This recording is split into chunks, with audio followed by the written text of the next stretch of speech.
അഞ്ചരക്കണ്ടിയിലെ Kannur dental കോളേജിലെ BDS വിദ്യാർത്ഥി RL Nitin രാജിന്റെ മരണത്തിൽ കുടുംബം ഇന്ന് വീണ്ടും പോലീസിന് മൊഴി കൊടുക്കും. പിന്നാലെ നിതിൻ പഠിച്ച കോളേജിലും കുടുംബം എത്തുന്നുണ്ട്.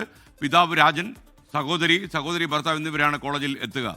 ഗോകുൽ കെ വേണുഗോപാൽ ഈ വാർത്തയുടെ അപ്ഡേഷനുമായി ചേരുന്നു. ഗോകുൽ, പറയൂ.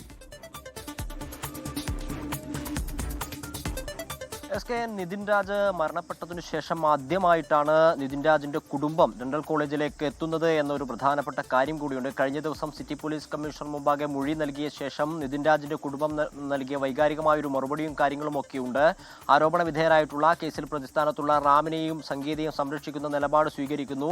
കുറ്റക്കാരെ നിയമത്തിന് മുന്നിൽ കൊണ്ടുവരാൻ ആവശ്യമായിട്ടുള്ള നടപടികൾ സ്വീകരിക്കണമെന്നതുൾപ്പെടെയുള്ള കാര്യങ്ങളായിരുന്നു ഇന്നലെ നിതിൻ രാജിന്റെ കുടുംബം സിറ്റി പോലീസ് കമ്മീഷണർ നിതിൻ രാജിനെ കണ്ടതിനു ശേഷം മാധ്യമങ്ങളുമായി പങ്കുവച്ചത്. അതിനുശേഷം ഇന്നിപ്പോൾ അഞ്ചരക്കണ്ടി കോളേജിൽ പോയതിനു ശേഷമായിരിക്കും പ്രത്യേക അന്വേഷണ സംഘ തലവനായിട്ടുള്ള ACP ഹരിപ്രസാദിന് മുമ്പാകെ മൊഴി നൽകുക. ഇന്ന് 11 മണിയോടെ ഡെന്റൽ കോളേജിലെത്തും. അവിടെ നിതിൻ രാജ് വീണ് മരിച്ചിട്ടുള്ള ആ കെട്ടിടവും സന്ദർശിക്കും. ആ കോളേജുമായി ബന്ധപ്പെട്ട പരിസരങ്ങൾ, അതിനോടൊപ്പം തന്നെ മാനേജ്മെന്റ് പ്രതിനിധികളുമായി സംസാരിക്കാൻ സാധിക്കുമെങ്കിൽ അതിനുള്ള സാധ്യതകളും തേടുന്നുണ്ട്. നമ്മൾ നിതിൻ രാജിന്റെ കുടുംബവുമായി സംസാരിച്ച സമയത്ത് മാനേജ്മെന്റ് പ്രതിനിധികൾ ആരും ബന്ധപ്പെട്ടിട്ടില്ല എന്നൊരു കാര്യമാണ് പറയുന്നത്.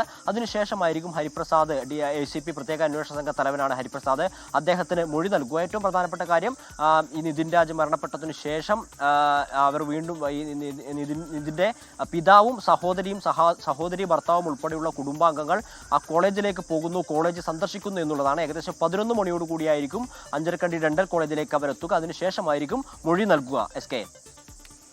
Okay, thank you.